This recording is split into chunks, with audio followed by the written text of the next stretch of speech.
একটু দ্রুত হাঁটতে হবে ভাই।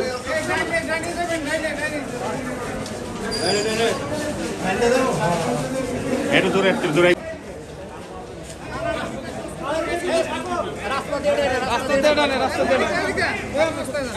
ওইদিকে পানি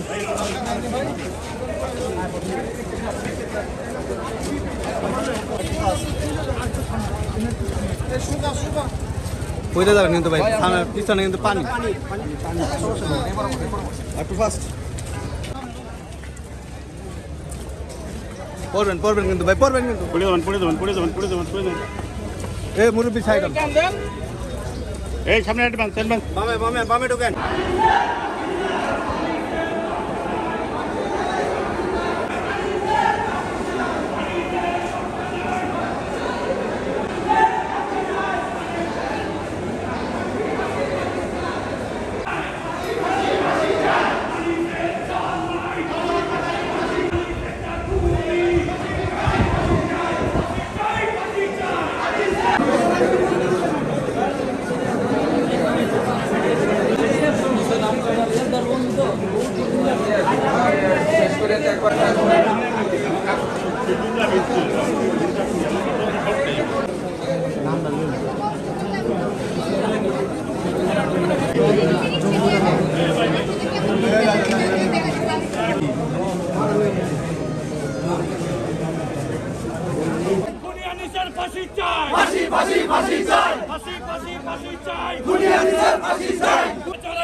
সামনে যান না। ডিসি সত্যিনের সাথে তার সম্পর্ক ছিল এবং সম্পর্কের যে ব্যাপকতা ছিল, ব্যাপকতার কারণে এই একটা নৃশংস ঘটনা ঘটেছে এবং একজন হাফেজ নিহত হয়েছেন।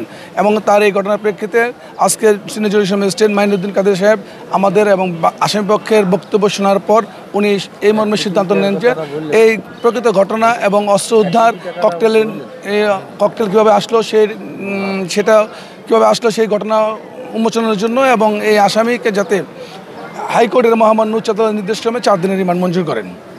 প্রত্যাশা রয়েছে এই আইন কোর্টের কাছে বা বিজ্ঞ বিচারকের কাছে যে আমরা 17টি বছর বাংলাদেশে আইনি শাসন যেভাবে বুলণ্ঠিত হয়েছে আমরা আবার ফিরে আইনি শাসন ফিরে পাই এবং আনিসুল হকের মতো লোকেরা যারা আইনি শাসনকে বুলণ্ঠিত করেছেন এবং বাংলাদেশ থেকে একটি আইনি শাসনের যে ব্যবস্থা ছিল সেই ব্যবস্থা চিরতরে ধ্বংস করেছিলেন এবং ছাত্র জনতা মিলে যে আইনি শাসন প্রতিষ্ঠিত করার সক্ষম হয়েছেন যাতে এটা কন্টিনিউ থাকে। এবং এই আনিসুল হক সেই লোক যে নারায়ণগঞ্জ জেলা আইনজীবী সমিতিতে উনি আমাদের প্রকাশ্যে বলেছিলেন 1 কোটি টাকা দান করবেন, উনি 1 কোটি টাকা অনুদান দিবেন, কিন্তু অদ্যবধি পর্যন্ত তিনি 1টি টাকা অনুদান দেন নেই। তিনি অত্যন্ত মিথ্যাবাদী এবং মিথ্যাচার করেই তার অভ্যস্ত এবং এই তার অভ্যস্ততার কারণেই বাংলাদেশে একটি 17 বছরের স্বৈরশাসক ছিল এবং ছাত্র জনতা মিলে এই স্বৈরশাসকদের বিতাড়িত করেছিল। সেই লক্ষ্যেই আজকে বিজ্ঞ আদালত ন্যায় বিচার করেছেন এবং আমরা মনে করি ন্যায় বিচারের কারণেই আজকে আনিসুল হকের এই তথ্য উদ্ধারের জন্য 4 দিনের রিমান্ড মঞ্জুর করেছেন। নারায়ণগঞ্জের গত বৈষম্য বিরোধী ছাত্র আন্দোলনের সময় নারায়ণগঞ্জের সিদ্ধিরগঞ্জে একটি ঘটনা ঘটে। সেখানে আজকে যে বাদী, সেই বাদীর শ্যালক একজন হাফেজ, সেই হাফেজ সুলাইমান, যার বয়স ছিল মাত্র 19 বছর, সেই সুলাইমানকে আপনার গুলি করে হত্যা করা হয় এবং ওখানে মুহুর্মুহু বোমা বিস্ফোরণের ঘটনা ঘটানো হয়। সেই কারণে একটি মামলা হয়। সেই মামলায় এই আজকের যে সাবেক আইনমন্ত্রী আনিসুল হক, তার নামটা এজাহারে 3 নম্বরে আছে। তাকে আজকে এই মামলার তদন্তকারী কর্মকর্তা 7 দিনের রিমান্ডের আবেদন করে একটি দরখাস্ত প্রেরণ করে এবং আবেদনকারীও নিজেও উপস্থিত ছিলেন। আজকে এই মামলার মধ্যে শুনানি অনুষ্ঠিত হয়। আমাদের senior judicial magistrate Mainuddin Kadir সাহেবের আদালতে শুনানি অনুষ্ঠিত হয়। উভয় পক্ষের শুনানি আনতে এই আসামিকে মামলার সুষ্ঠু তদন্তের স্বার্থে এবং মূল রহস্য উদ্ঘাটনের জন্য এই কারা অস্ত্রগুলি সরবরাহ করছে এবং এই কারা হুকুম দিছে এই সকল বিষয় উদ্ঘাটনের জন্য তাকে 4 দিনের পুলিশ রিমান্ড মঞ্জুর করেছে। তো আশা করি এই রিমান্ডের মাধ্যমে এই মামলার যে মূল রহস্য, সঠিক তথ্য সেগুলি উদ্ঘাটিত হবে। আসলে এই নারায়ণগঞ্জের আইনজীবীরা কিন্তু এই আনিসুল হকের প্রতি অত্যন্ত ক্ষুব্ধ। একটাই কারণ যে এই আনিসুল হক গত 16 বছর নারায়ণগঞ্জের আইন আঙ্গনটাকে একদম কুলুষিত করে ফেলেছিল।